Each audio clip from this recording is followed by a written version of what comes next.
students. I'm Mrs. Lipke, and today with us we have Logan Malloy from Express Professionals.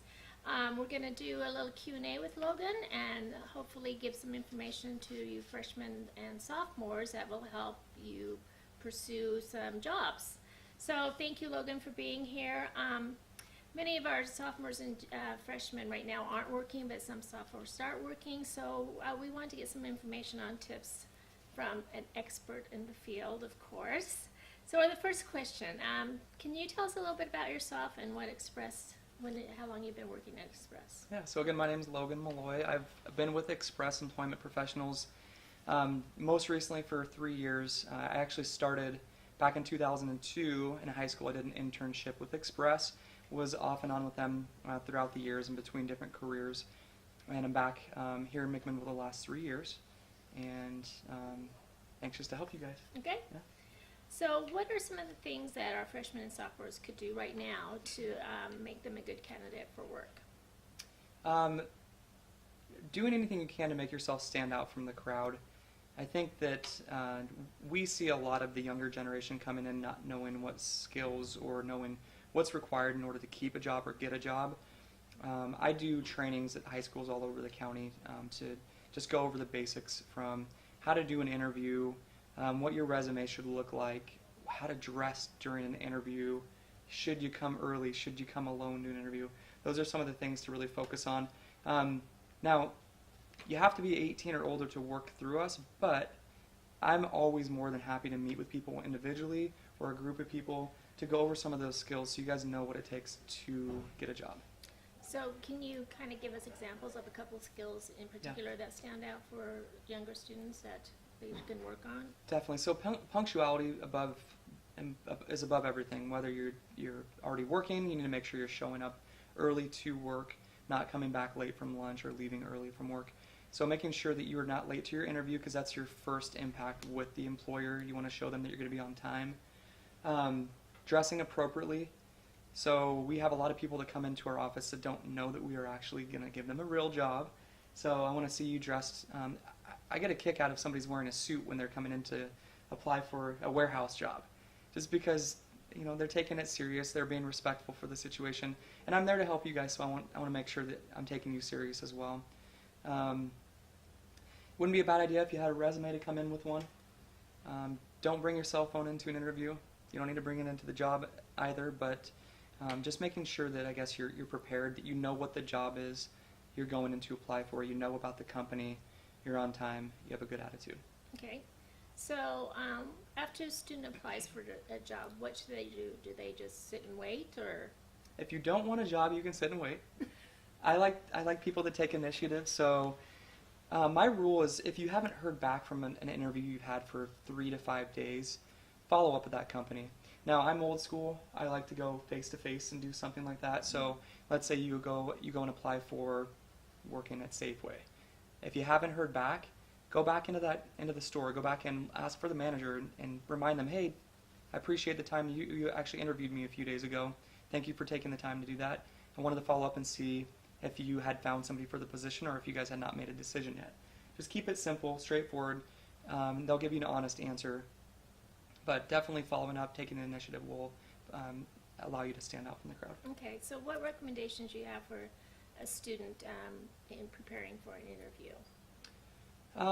Getting a good night's sleep the night before. You might be nervous thinking about the interview, so making sure that you planned for that. Go to bed a little early. Make sure you get a good dinner in. The night or the day of, hygiene's important. Make sure you take a shower, brush your hair, brush your teeth, dress appropriately.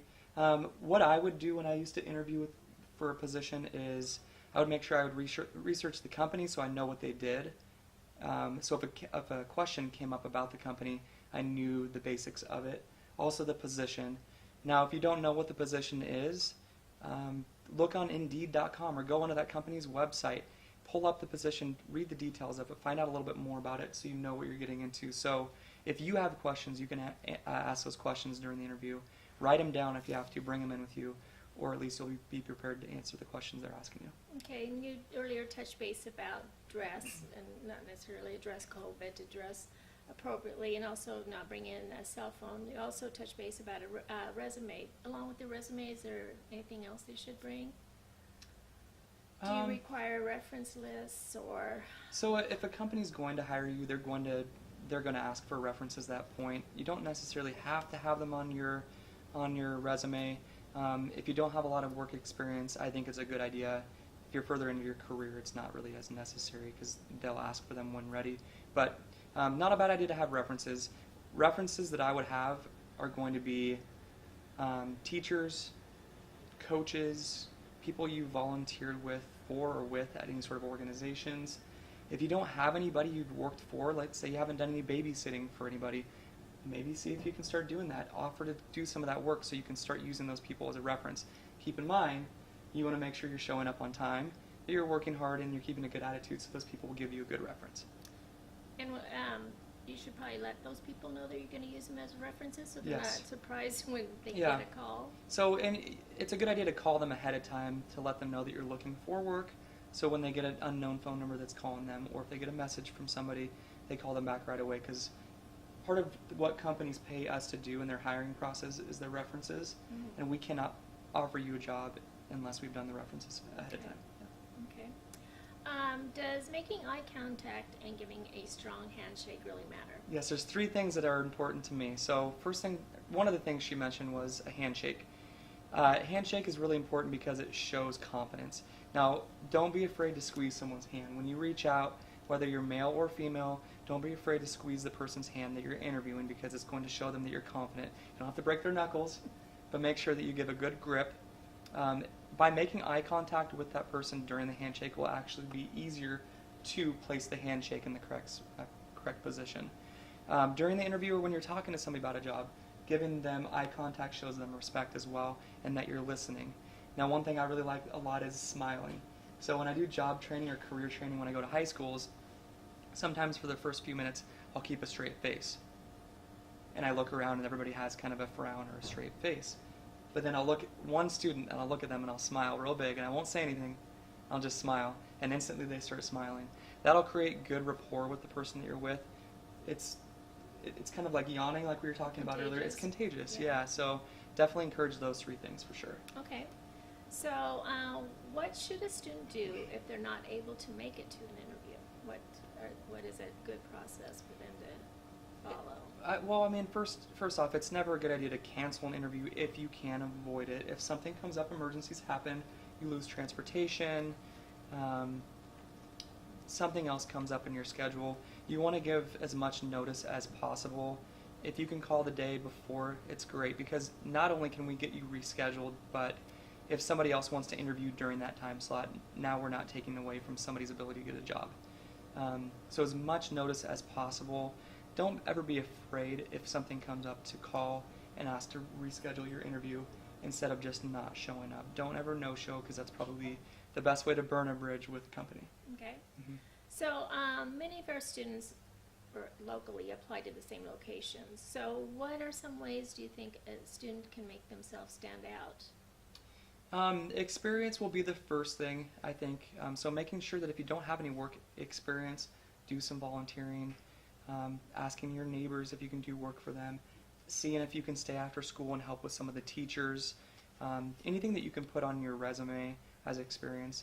And then the other things I mentioned before, punctuality, so showing up on time, preparedness, making sure you're dressed appropriately, bringing the things that are necessary with you, doing your research on the company, and then taking initiative, going in, making sure you're there for the interview, following up on the interview. One big thing too that's kind of lost its touch that we don't see anymore is a thank you card or a simple thank you email. After you have an interview, don't be afraid to go in and say thank you or to send them a card in the mail. I love it. Once a year maybe, out of the hundreds of people that I interview, I'll get a thank you card in the mail. It's just saying thank you and I appreciate you taking the time to meet with me. If I'm on the fence with 2 people that have equal experience and interviewed really well, I'm going to choose the person that took that little bit extra time to do that. Okay. When can students become associates with Express? Age or education requirement? So age of 18 for us, as far as we're bonded and insured, you have to be at least 18 years old to work through us. Now, there's a lot of resources that we do provide with training, skills training, information you may not know or may not have learned at home or in school. So if you need help with your resume, if you need help with computer testing, so typing tests or 10-key or Excel, anything like that, we have a lot of different programs that we can simply even email you and you guys can practice at home. Or come by if you have any questions as far as like what companies we hire for, what career paths are, what types of positions that we have as well. Okay. So the last question, are there any other tips or thoughts that you would like to add to something that we may have missed? Yeah, so I have this saying that I learned years ago from somebody that was successful that I worked for, and he would always tell me, if you want to be successful, you have to do what others are not willing to do. What that means is, it's sad, but I see a lot of laziness this day and age, and it's not just with the younger generation, it's with everybody. Get up and do something. If you're not working during the summers, try and find something to do to use your skills. If you feel like you're not exposing yourself to opportunities, you need to use resources. Ask the people that you think are successful in your life, or the people that have the careers that look fun to you. Start asking them questions. Just get engaged. Don't sit back. If you wait, it's going to come back and bite you in the end. Okay. Yeah. Well, thank you very much. If students you have any questions or want some information, make sure you come see us in the College and Career Center. For freshmen and sophomores in particular, we can help you with your resume, and we do have some volunteer and job listings on our Opportunity Classroom, our Google Classroom, and those will probably start getting a little bit more full in the spring. So thank you again. Thank you.